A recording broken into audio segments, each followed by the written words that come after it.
Olá, meus amigos, olá, minhas amigas, tudo na paz de Deus.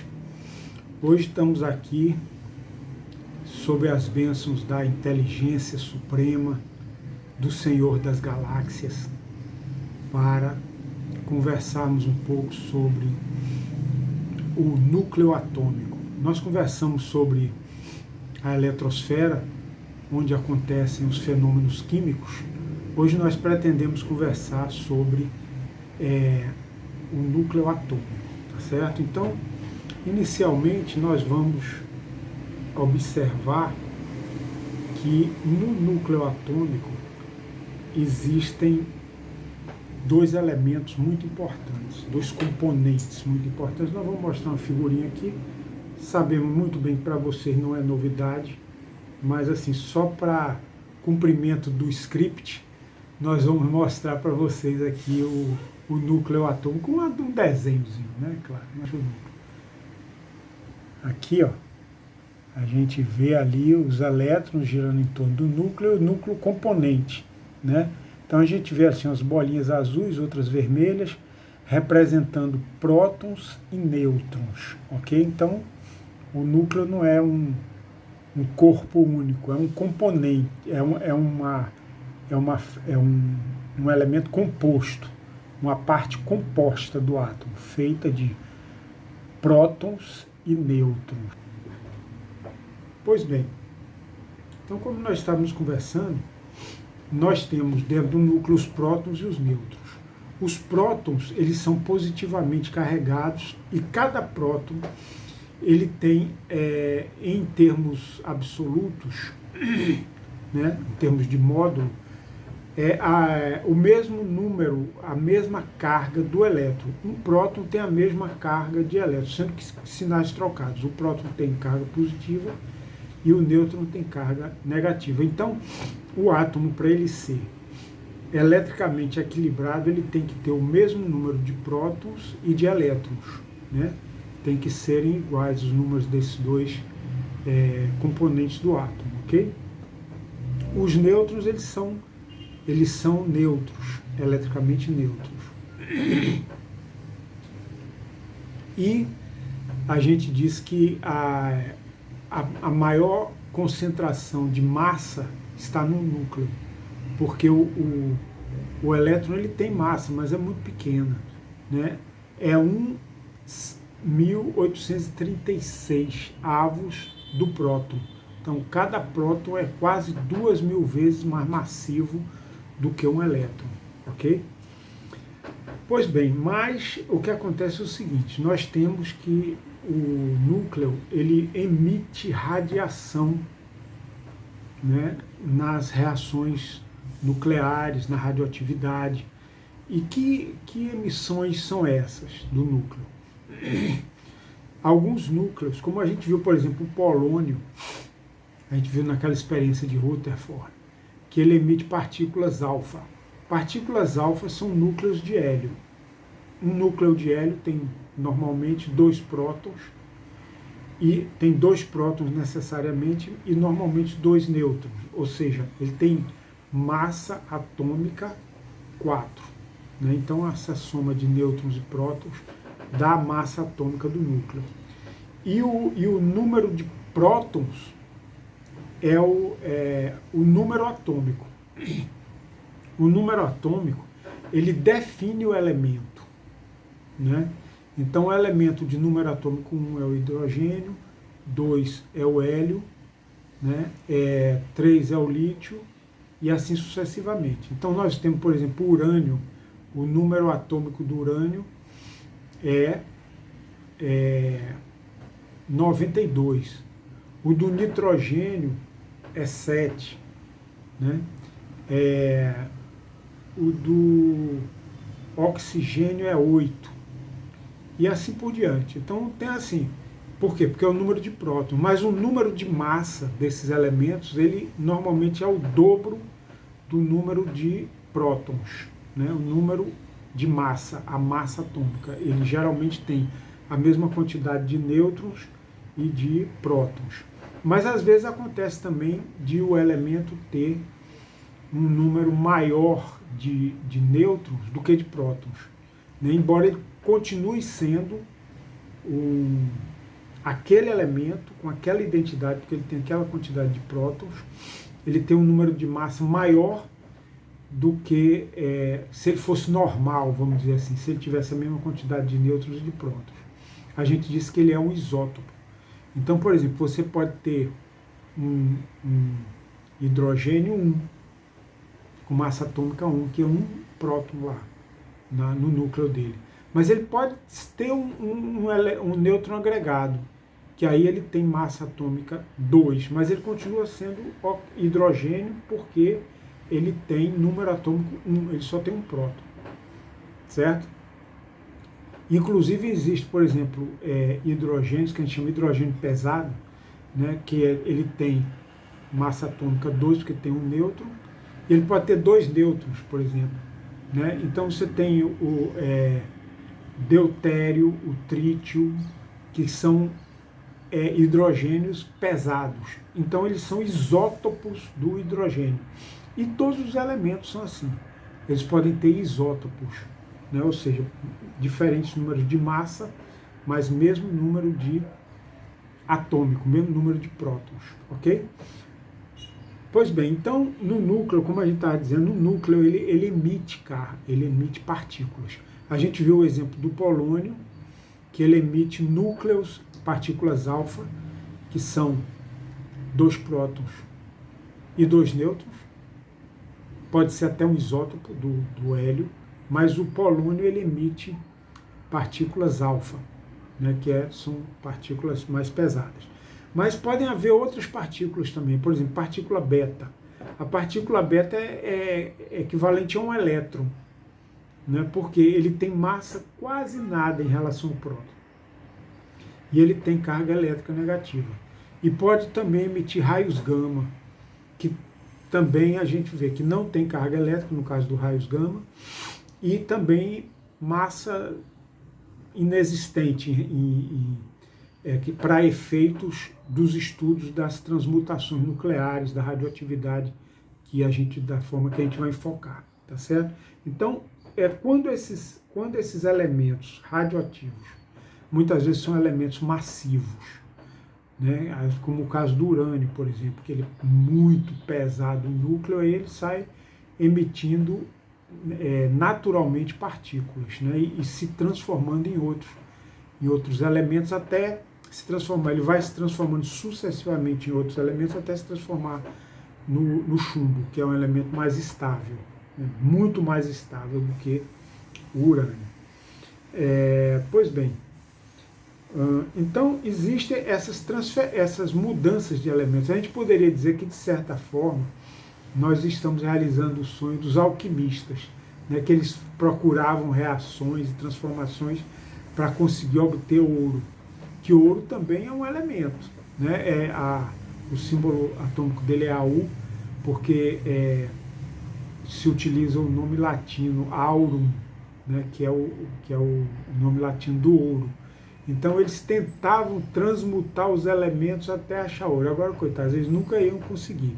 Porque para você conseguir artificialmente transformar um elemento, você precisa bombardeá-los, né, com equipamentos sofisticados, hoje caros, né, com energias elevadas. Então, assim, nunca eles iam encontrar ouro. E nós até agora também não conseguimos produzir ouro, que eu saiba, ouro artificial, né? Mas outros elementos artificiais nós já conseguimos produzir. Agora, existe um elemento, uma transmutação nuclear que nos interessa bastante, que é a transmutação do carbono 14. Tá certo? Então nós vamos explicar como é que é essa transmutação e como é que a gente vai utilizar o carbono 14 para datações, né? Em primeiro lugar, é importante que a gente saiba o conceito de meia-vida. O que é isso, meia-vida? Meia-vida é o tempo que uma amostra de um elemento radioativo ele demora para metade dessa amostra se transformar num elemento estável, né? Por exemplo, qual é o tempo que o urânio ele vai gastar para metade daquela amostra se transformar em chumbo? Então essa é a meia-vida do urânio. Existem várias meia-vidas de urânio porque são vários isótopos, né? Então, por exemplo, vou dar dois exemplos aqui. Primeiro, o urânio 238, para se transformar em chumbo 206, ele demora 4,5 bilhões de anos.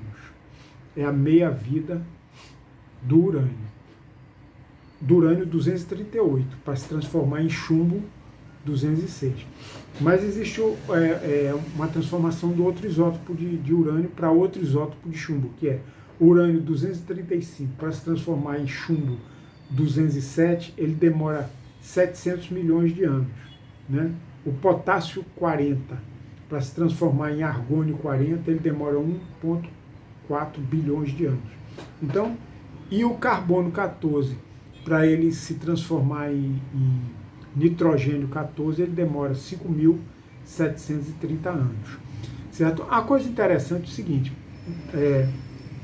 por exemplo, o urânio 238, para ele se transformar em chumbo 206, como eu falei, a meia-vida dele demora 4,5 bilhões de anos. Mas, se você pegar um átomo, do átomo desse isótopo do urânio, ele, para se transformar no chumbo 206, ele não tem um tempo possível de você prever. O átomo isolado é totalmente imprevisível.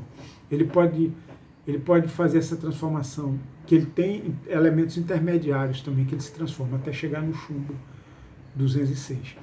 Então, ele pode se transformar em frações de segundos e pode custar bilhões de anos. Mas agregado numa amostra, num conjunto de átomos, né, desse isótopo do urânio, então ele tem uma meia-vida, ou seja, a metade desse elemento para se transformar no outro elemento, ele tem um período conhecido e um período certo, né? Então essa transformação dos elementos radioativos, da meia-vida deles, é que nos possibilita utilizá-los para datações.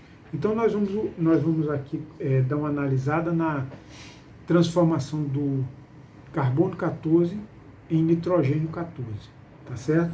Então, inicialmente é o seguinte, a atmosfera ela é plena de nitrogênio.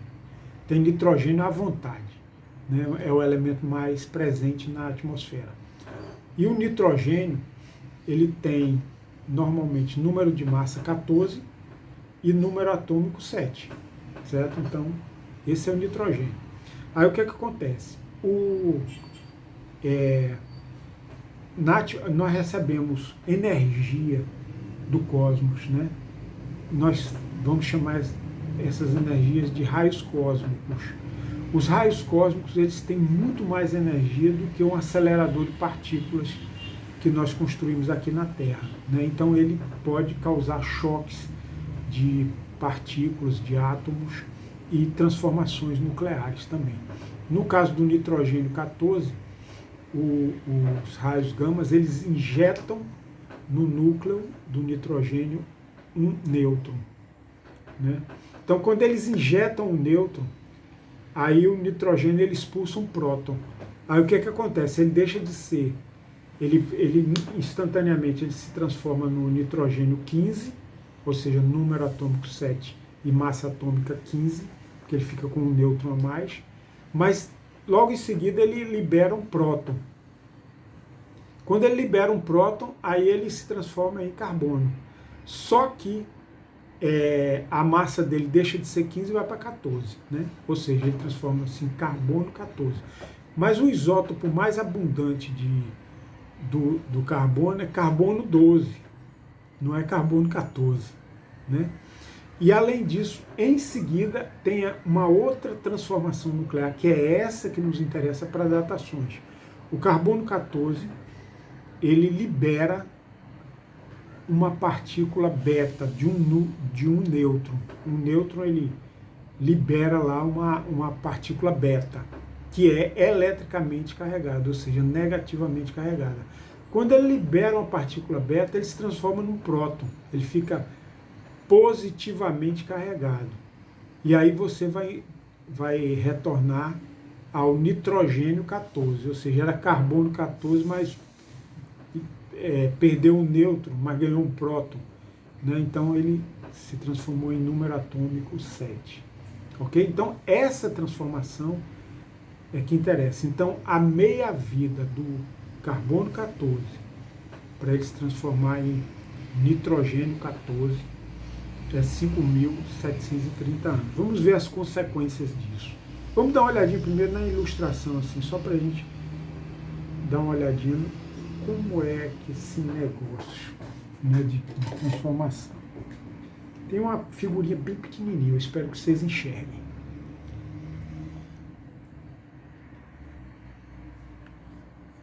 Tá aí, ó.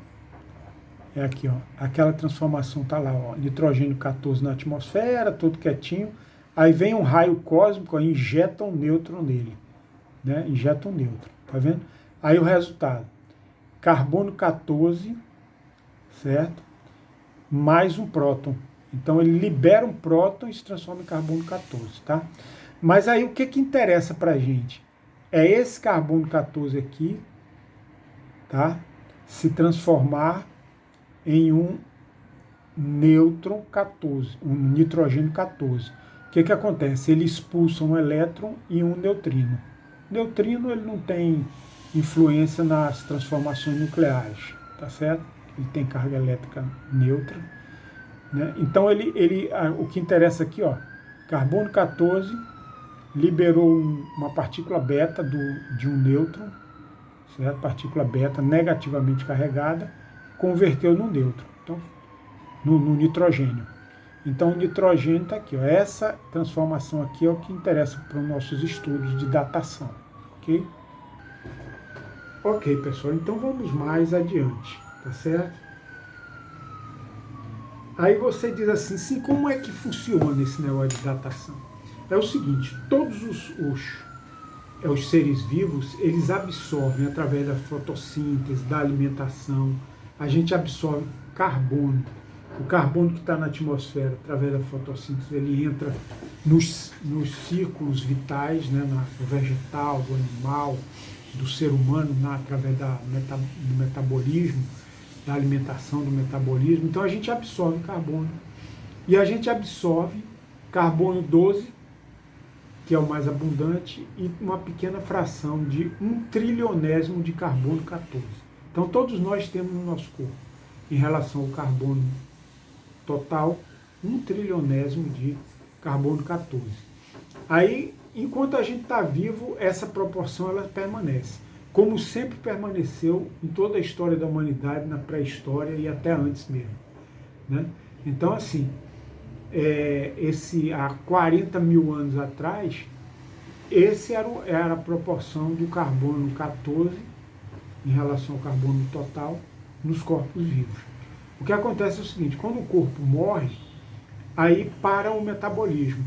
Ele mantém essa proporção de carbono entre os carbonos, entre os isótopos de carbono, e o carbono 14 ele começa a se transformar em nitrogênio. E a meia-vida do carbono ele vai demorar 5.730 anos. Então vamos dar uma olhadinha aqui, vamos ver se a gente consegue aproveitar um gráfico aqui para a gente ver. Então tá aqui, ó. Para o carbono 14 se transformar meia-vida, 5.730 anos. Aí quando ele está com meia-vida aqui, metade dele,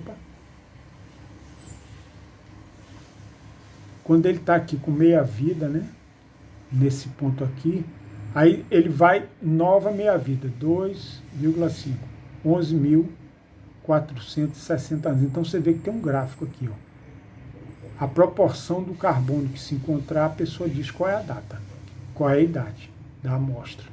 Um fóssil, né? Então aqui, depois mais meia-vida, 17.190 anos. Mais meia-vida aqui, 22.920 anos, e assim sucessivamente. Então, é possível você, com o cálculo da proporção de carbono 14 entre os isótopos, você dizer qual é a idade do fóssil aqui, ok?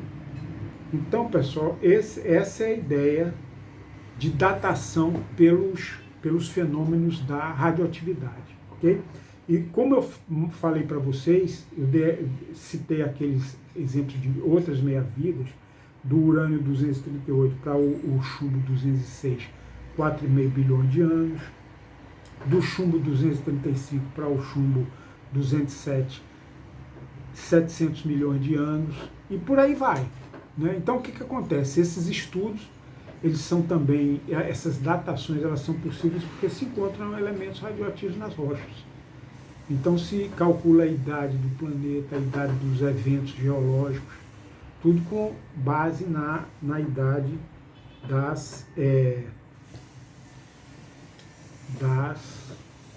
das rochas, dos corpos que contêm elementos radioativos e as suas transformações e o tempo de meia-vida de cada um desses elementos, ok, pessoal? Pois bem, além disso, nós temos também só um conceito que é interessante, já que a gente está falando em transformações nucleares, existe a fusão nuclear. A fusão nuclear, ela também transforma os elementos. Inicialmente o universo tinha hidrogênio, hélio e um pouquinho de lítio, né? Mais ou menos por aí. Aí o que acontece? Com a formação das estrelas e as altíssimas temperaturas no núcleo das estrelas, então o hidrogênio ele começou a se fundir e a produzir hélio, né? Os núcleos, alta temperatura, altíssimas pressões, então fusão nuclear. Acontece no coração do nosso Sol, existem transformações muito grandes de muitas toneladas por segundo de transformação de hidrogênio em hélio e liberação de grande quantidade de energia. A fusão nuclear aí libera uma quantidade gigantesca de energia que mantém o Sol como a nossa principal fonte de energia, ok? Nas outras estrelas existem outras fusões nucleares de outros elementos que aí vão surgindo elementos mais pesados de acordo com o tamanho da estrela e a temperatura nuclear. Quanto maior a estrela, maior a pressão gravitacional no núcleo e maior a temperatura e maior capacidade de produzir elementos mais pesados. Mas isso, se vocês quiserem, depois a gente pode dar um pouco mais de detalhes, existem estudos bastante aprofundados sobre isso. Depois, se vocês quiserem, a gente pode conversar sobre a nucleossíntese, né? Isso chama-se nucleossíntese, que acontece no Big Bang, no núcleo das estrelas anãs, das grandes estrelas, nas supernovas, tudo bem. Tudo isso acontece, as fusões, o surgimento de elementos novos. Ok. A radioatividade, como todo mundo sabe, ela tem várias aplicações. Ela é um fenômeno muito energético e que, se nós tivermos constantemente expostos a certas fontes radioativas, a gente pode adoecer, até morrer, dependendo da força das radiações, né? Mas essa descoberta da radioatividade, das transmutações nucleares, da existência de partículas subatômicas, tudo isso gerou muitos benefícios tecnológicos para a humanidade. Tecnologias como celular, como processamento de dados, como comunicação de dados. Então, tudo isso é produto dessas pesquisas eletrônicas, subatômicas, etc. Tá? E certos exames que nós fazemos na medicina, né? Terapias radiológicas, né? Tudo isso importante para a nossa saúde, são aplicações benéficas. E tem geração de energia, com geração de lixo nuclear, quer dizer, um benefício, mas também um custo ambiental, né? E tem, finalmente, o mau uso da radioatividade, que é a bomba atômica, né, as armas nucleares. Então, nesse caso, o que acontece? O evangelho é chamado.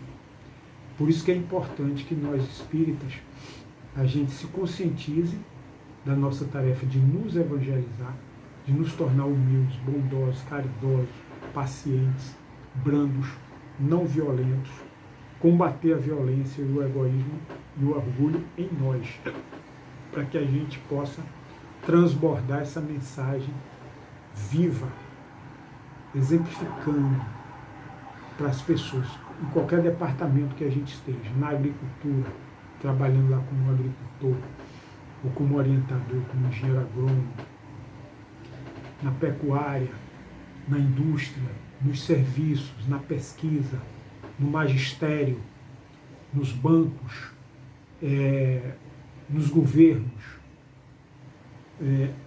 nos meios de elaboração, de utilização da energia nuclear, sempre cultivando os princípios do Evangelho para a gente transformar esse mundo num mundo pacífico.